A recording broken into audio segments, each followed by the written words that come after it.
pay attention to and put front and center whatever your lifelong dream is. It is the key to everything you're looking for, everything.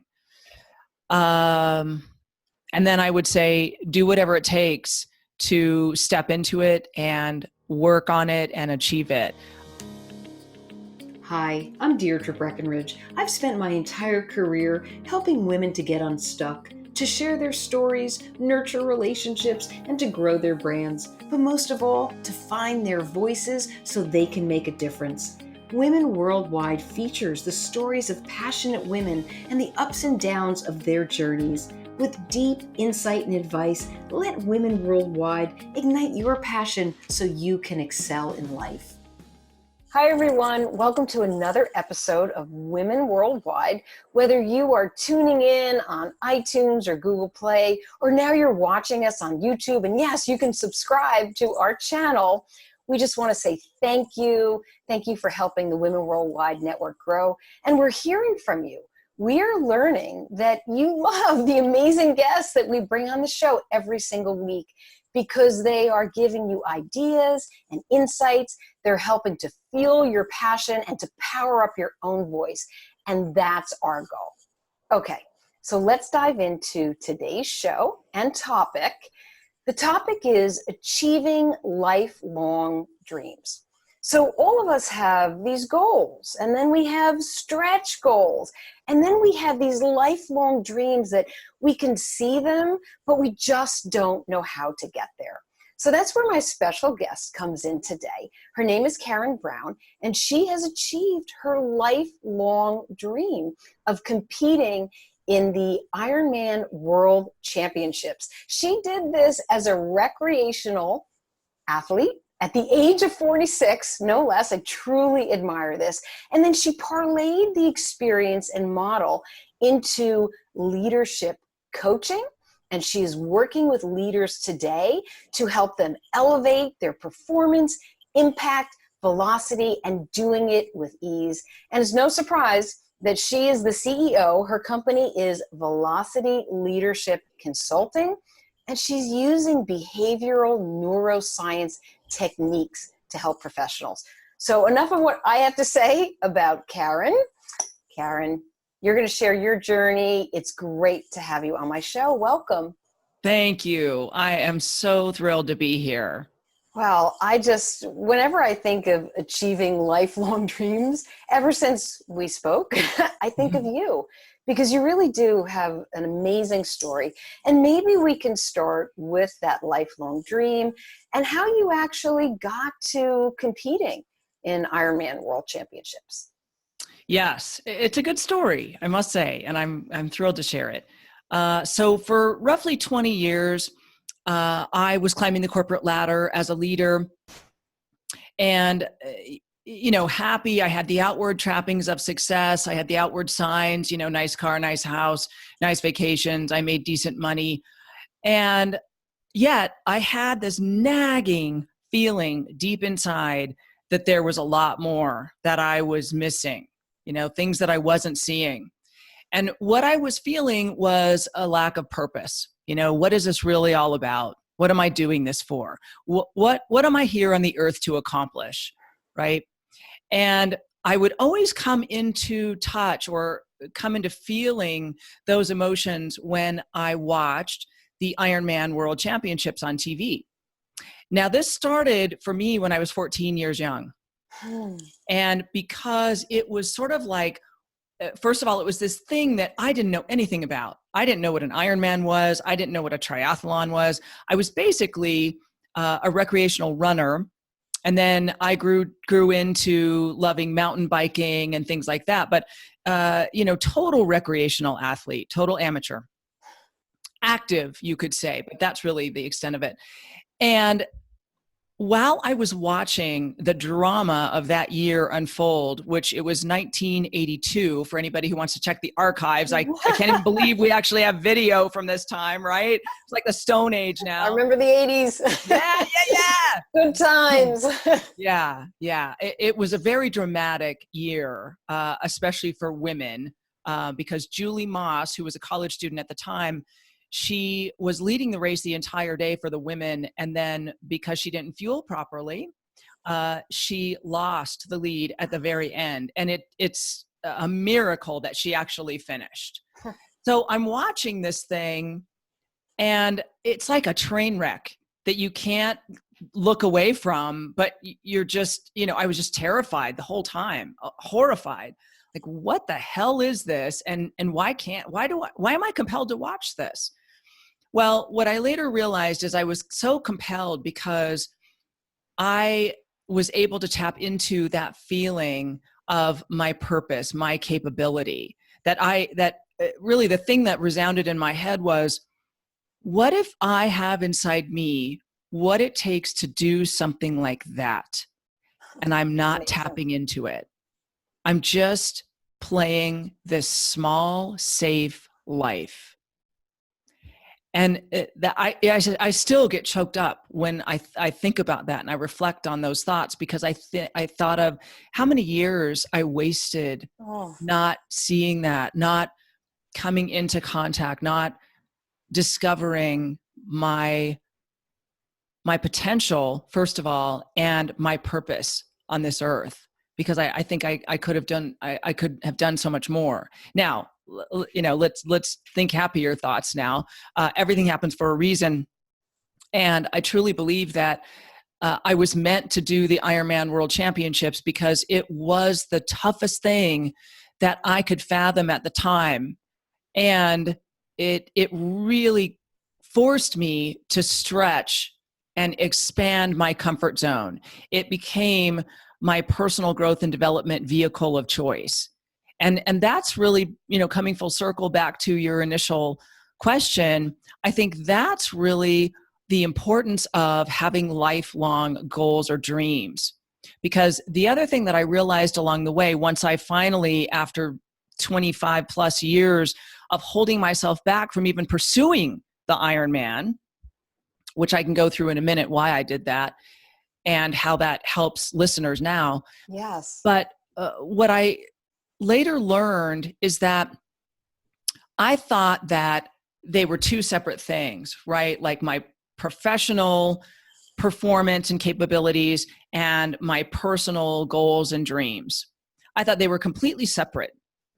And what I found through this journey to Ironman and even beyond is that they are inextricably linked, and that I wasn't going to be able to perform at elevated levels, which I felt like I had the capability to do, but I couldn't access it for some reason.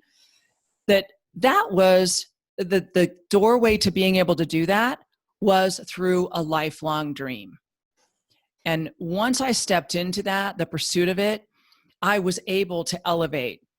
And I'm going to be real with your listeners. It was hard work. It kicked my ass. Yeah. And it continually did that. I mean, there were lots of tears. There were lots of times that I was tempted to give up because it was so hard. It was so challenging. And I was really transforming in a lot of different ways. So I would offer that to your listeners that, everybody that I've ever met, ever run across in anything I've done, speeches, podcasts like this, coaching, etc., some big audiences, all of us have a lifelong dream. Whether we've admitted it to ourselves or anyone else is another story, but we all have a lifelong dream. And because it's usually so big, so audacious, so scary, which certainly mine was the case, we tend to back away. And there's scientific reasons for that, which we can transform and conquer, but we tend to back away. And yet that is the exact thing that will help us find our purpose, progress the most, elevate, and leads to true happiness and fulfillment. So two follow-up questions. One, backing away, limiting ourselves. Is it because we're scared? And number two, do you find that, and I don't know if this is a fair question or not, but when you work with leaders, is this something that is more with women? Is it more with men? Is it with everybody? Excellent questions. Gosh, this is why I'm on your show. Oh, thank you. And I'm sure this is why everyone listens. Thank All you. right. So question number one, limiting, which is, limiting ourselves, backing away because we're scared. Yes, we're scared. It's a thing called fear. However, there's something that happens in our unconscious mind that makes it just a behavioral pattern. And because it's a behavioral pattern, kind of like a habit, the good news is we can change it like a habit. Okay, so here's what happens. It's something called limiting beliefs, and it happens in the split second, honestly, faster than we can even consciously recognize what is going on. The pattern repeats itself. So if you think about when we were cave people running around, when we had to do whatever it took to survive another day, right? We had to catch our own food. We had to run our own food down. We had to learn how to make fire. I mean, all of these things, right? And to do that, just survival took everything in us every single day, right?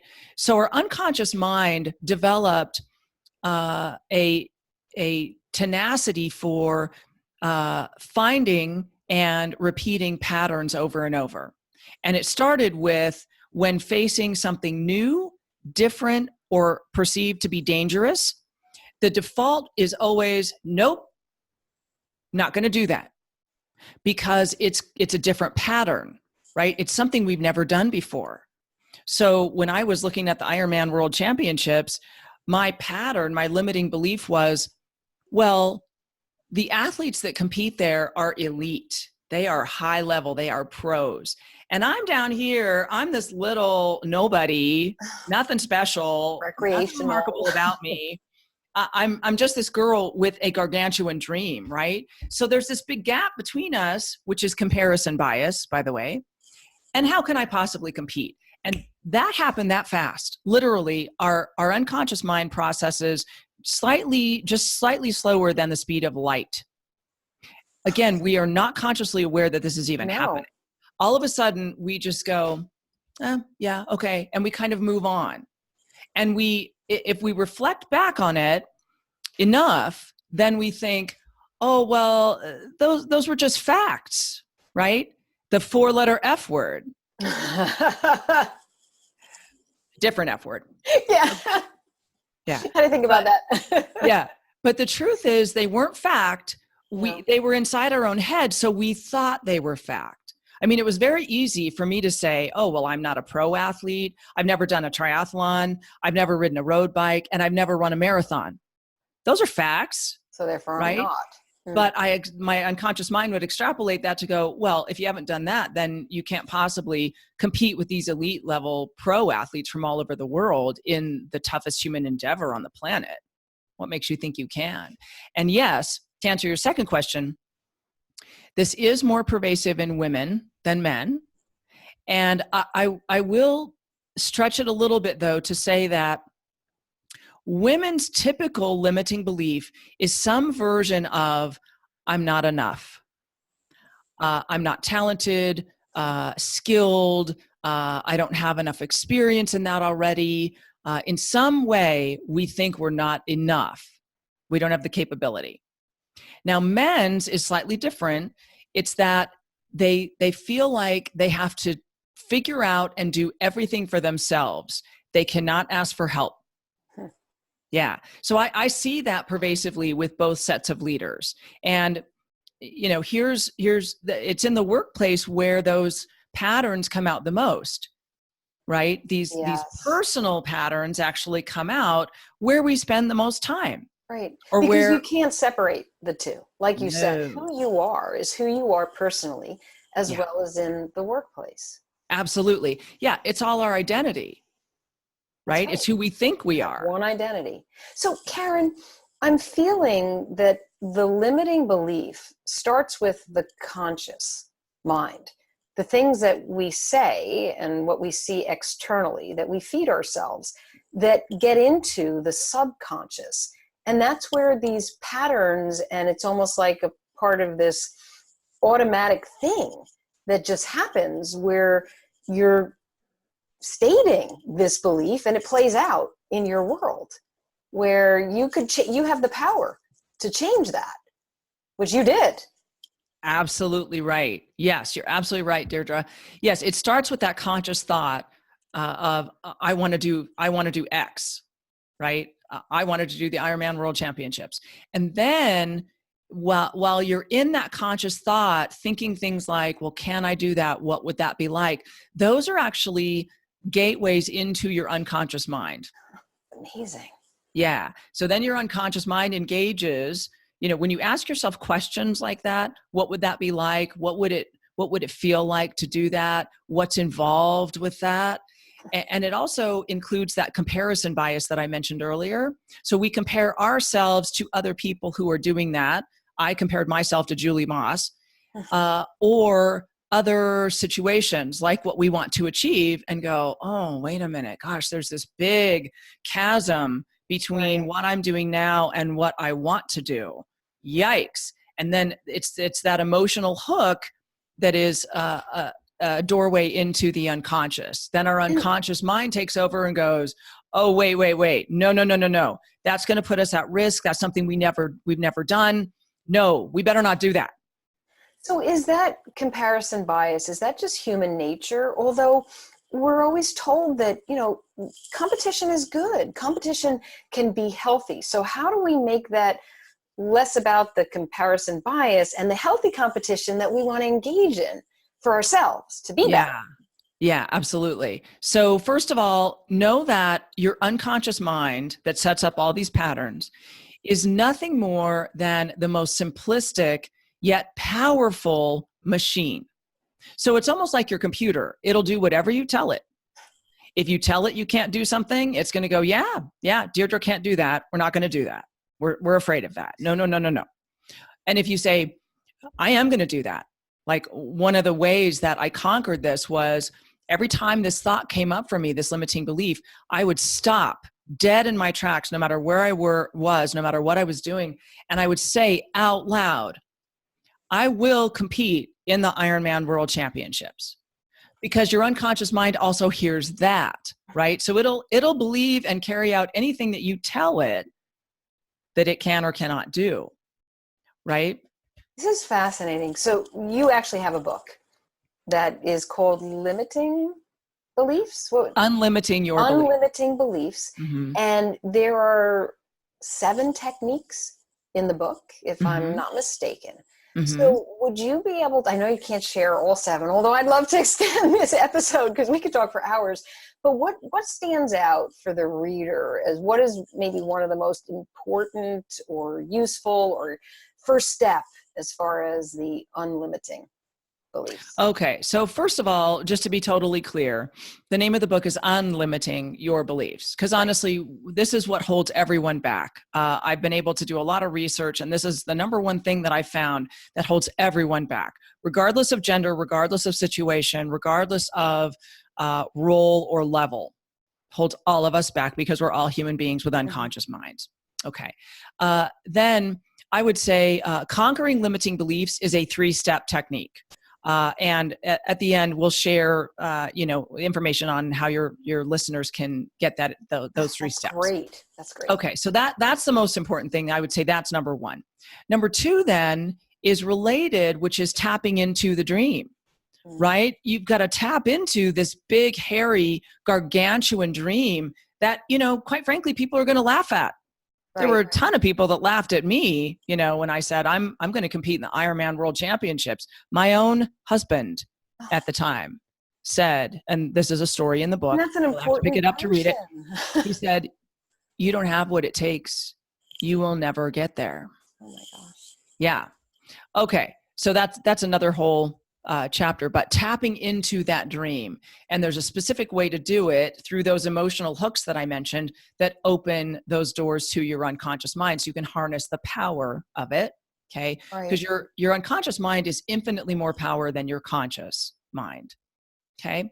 And then I would say there's 2 other really quick ones that I think are so topical in our society. Number 1 is do whatever it takes. Because there are always things that we discover after we embark upon a lifelong dream.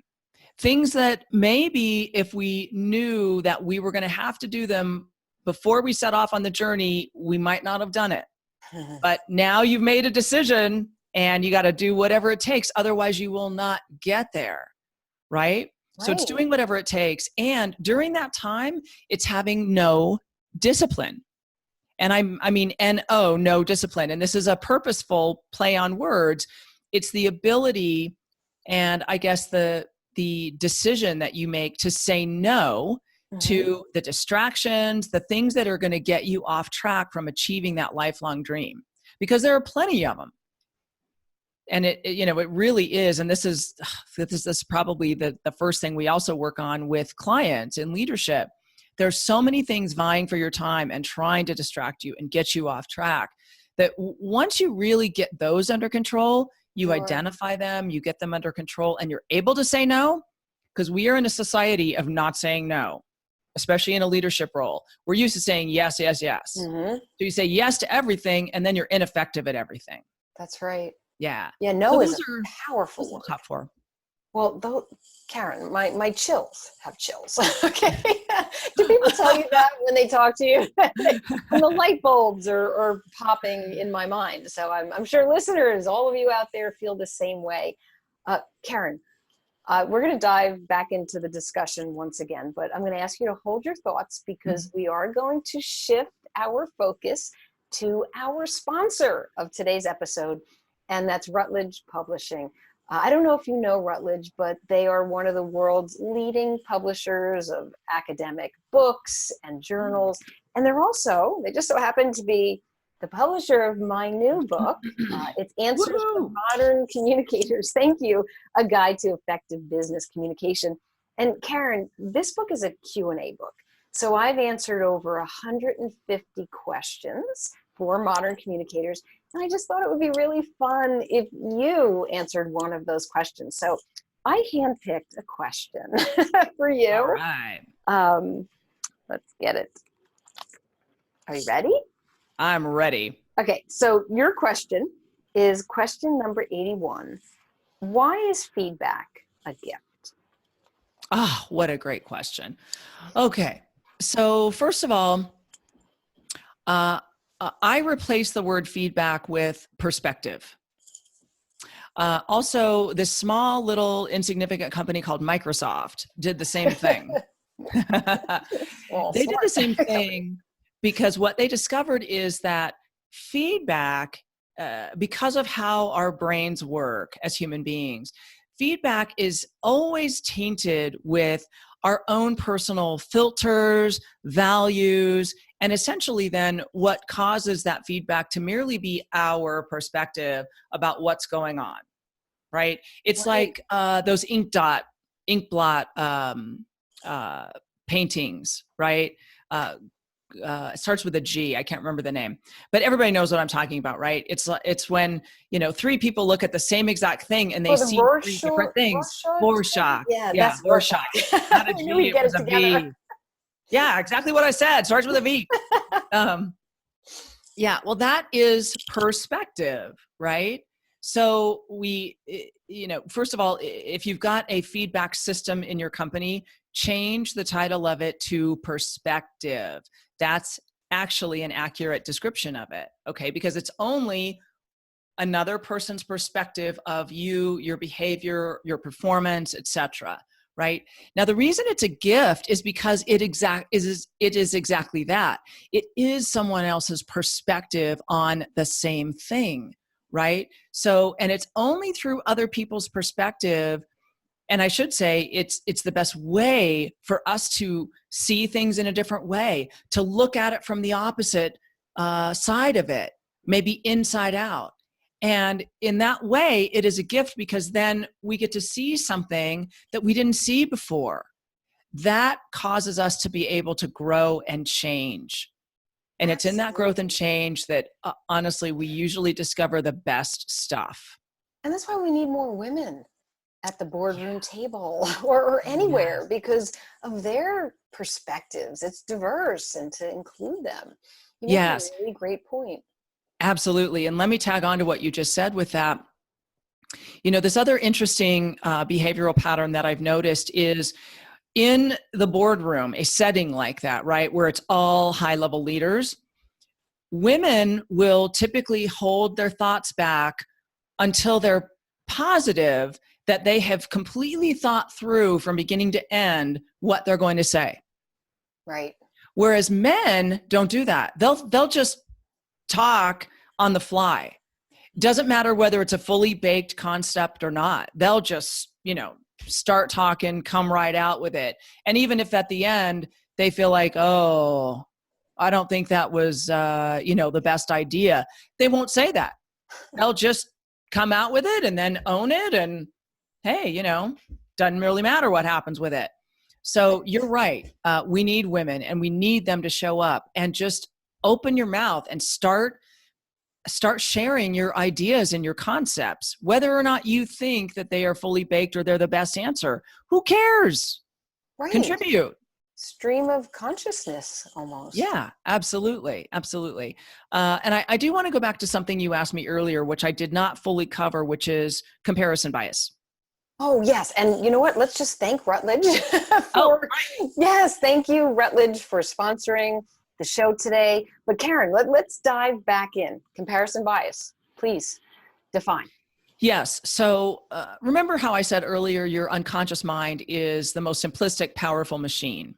Yes. It is also a judging mechanism.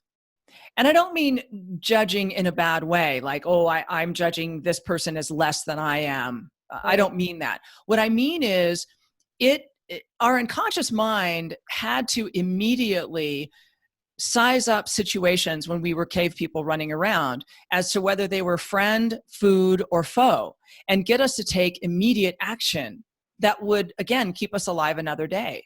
So it's ingrained. It's an inherent behavioral pattern within us, right? That's something we're not going to eradicate. Like we can eradicate conquering beliefs by changing that pattern, but this is part of our DNA, right? We will never change it. But what we can do is know that is how our operating system works. And once we know that, we can be aware of it. And as we are judging things and going, oh, wait a minute, I'm comparing myself to her, or I'm comparing my thoughts to the thought that somebody else at the boardroom table just shared. And I think my thoughts are lesser or inadequate or whatever we assign to them. We're really only in competition with ourselves. We're not in competition with anyone else. No. And, sometimes when I do speeches, folks will run up to me after and they'll say, hey, what was your time at the Ironman? And I'll tell them, and they'll say, well, how does that rank? And I'll say, I truly don't know, nor do I care. This was all about me competing against me and bringing out my best and bringing out my potential and learning my purpose so that I could share that with the world and, do that on a daily basis. This didn't have anything to do with me competing against the other 1,999 athletes that were in Kona that day. Yeah, that's amazing. Yeah, nor is it a competition at work. I mean, we're all on the same team. We're looking to achieve something great. We're also looking to do that in our lives. So it's really just that inner competition, right? And once you know yourself better and you know how your unconscious mind works, how these behavioral patterns are formed, it's so much easier to change them to something that serves you better. I wish more people would look on the inside. I think they look externally for that gratification, for the competition to be better. You hear so much about it in the workplace where it's so cutthroat, you're dealing with the politics. Do you feel that the neuroscience and these behavioral techniques, is this something that's new to executives in the corporation? Is this a hard sell? Do people understand this? Yes and no.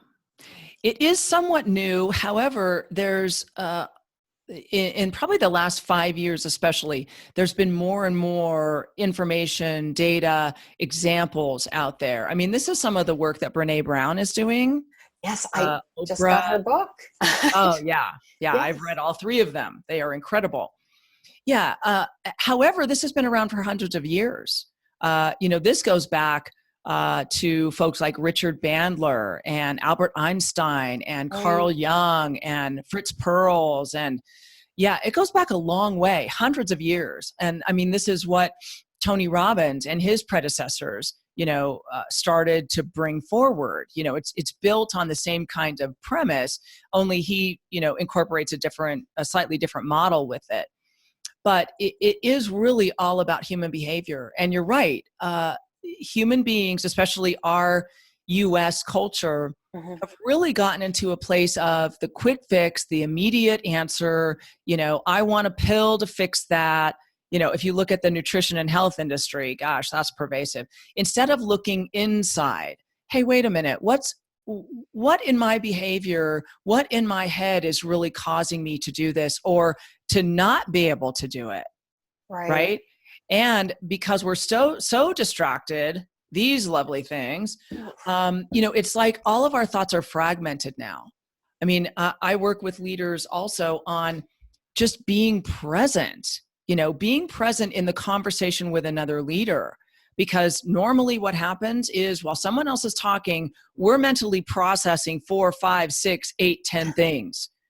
Right. And then we come away, we first of all, don't give our best to that conversation because we really don't have any idea what they're saying. And if we are listening, we're usually thinking up our response instead of really listening and then diving in with more questions for them, to really help them go inward. Right. Which says you're actively listening. Like that is a sign of presence. Yes, absolutely. Yeah. When instead of providing the answer for someone in a leadership role, we instead don't give them the answer. We ask them questions to help them find the best answer. That's really when we're being fully present and when we make the best impact with people on our team. But Karen, we have generations growing up now. So you mentioned the smartphone. Younger generations all they know is technology and instant gratification. So I don't know if this is going to be hard to answer or not, or if you can, but how is this going to impact them? Is it going to be harder for them to be more present?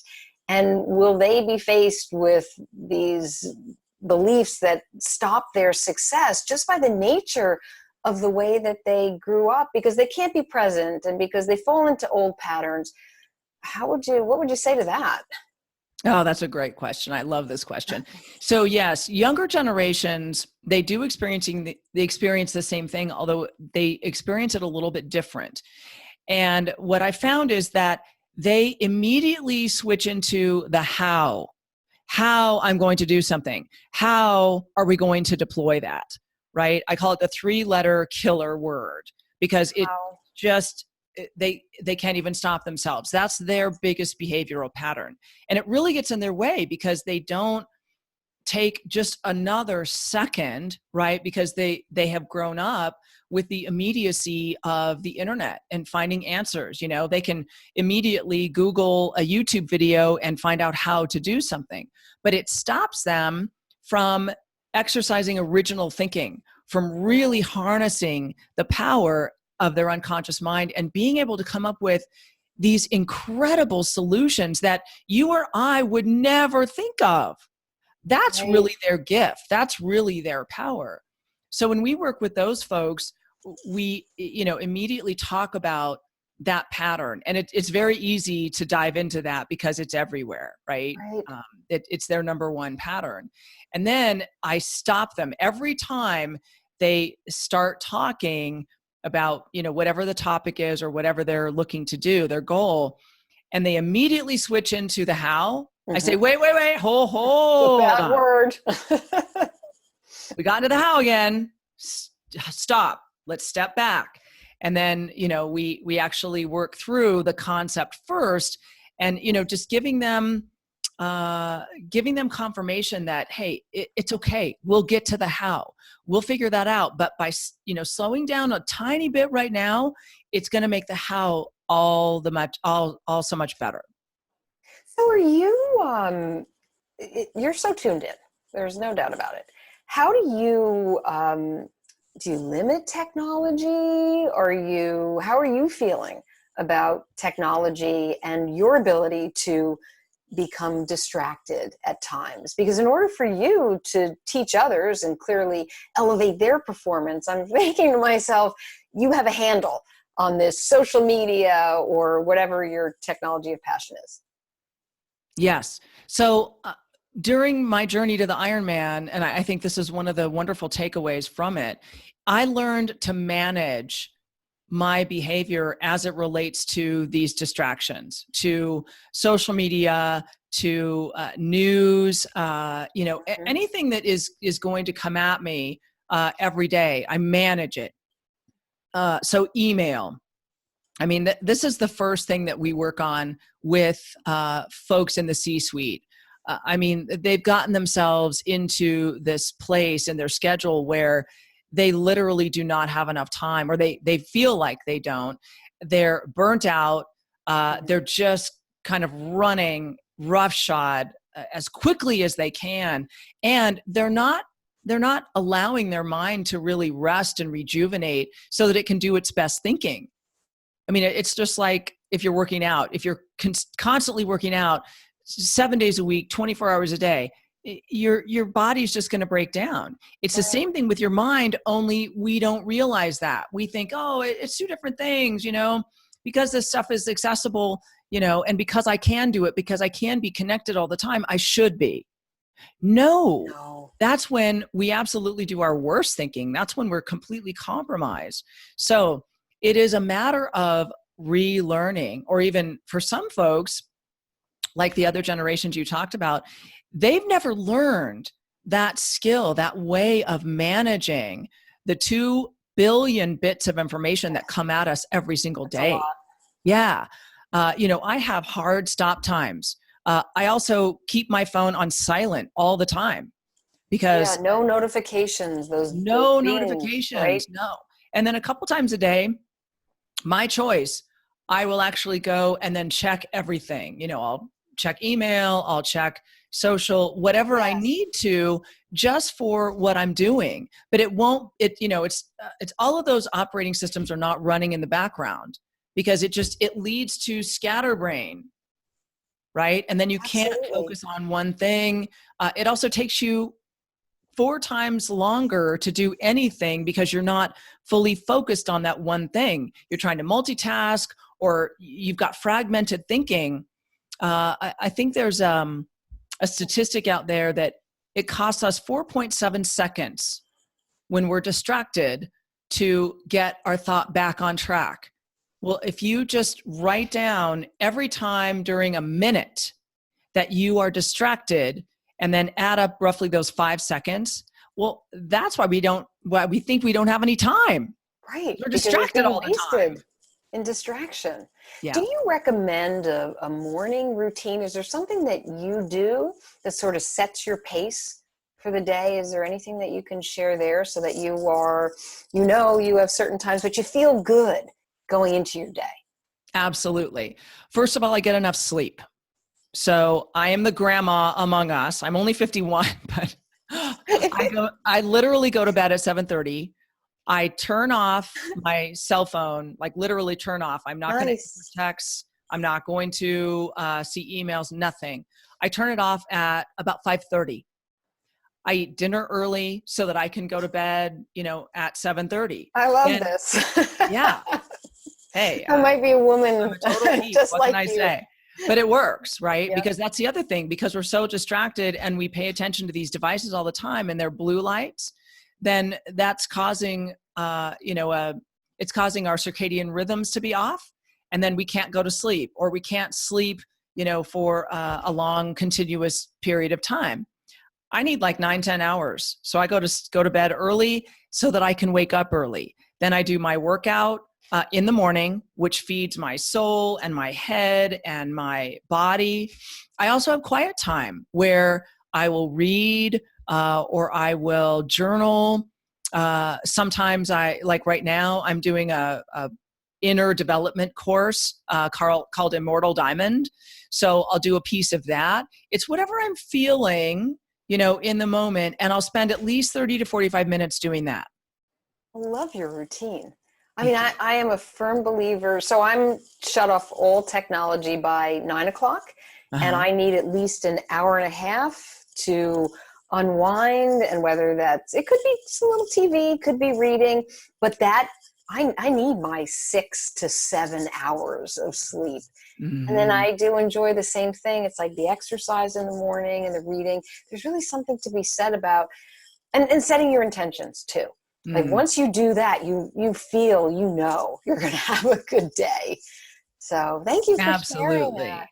That's amazing. Absolutely. And Karen, you are not going to believe this, but we're already up to the advice question. Like this, we're rounding out the Flown show. by. It flew by. So Mhm. if you would share for all of those listeners and people who are watching out there, just a little bit of advice about how they too can achieve their lifelong dreams.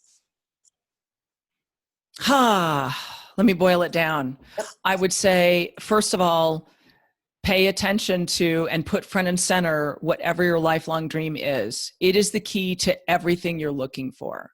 Everything. And then I would say, do whatever it takes to step into it and work on it and achieve it. If it's conquering limiting beliefs or rearranging your schedule or, even doing something brand new, like, a recreational runner wanting to perform in the biggest race on the planet, do it. Here's the other thing about our unconscious mind. It also has the ability to carry out anything we can think up, It's unbelievable. literally, barring nothing. And there's examples of this all over the world. I mean, think of icons of success: Elon Musk, Richard Branson, Warren Buffett, right? They literally changed the world by thinking of ways to achieve the impossible. And they have the same brains we do.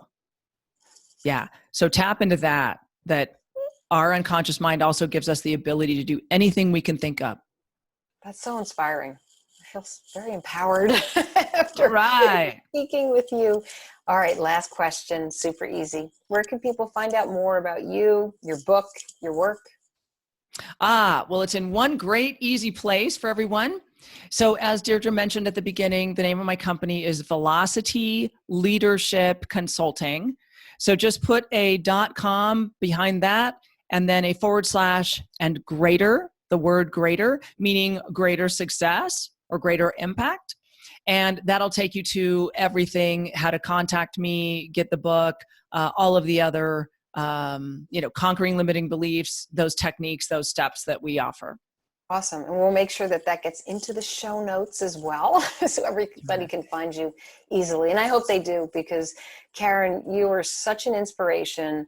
And I can't thank you enough for sharing your journey, for helping all of us to sort of think more about that purpose. And we can power up our own voices together. Absolutely. And you know what? We can do it together. We can help each other do it together. That's awesome. That's the goal. So thank you. Thank you for taking the time to be on the show. I really appreciate it.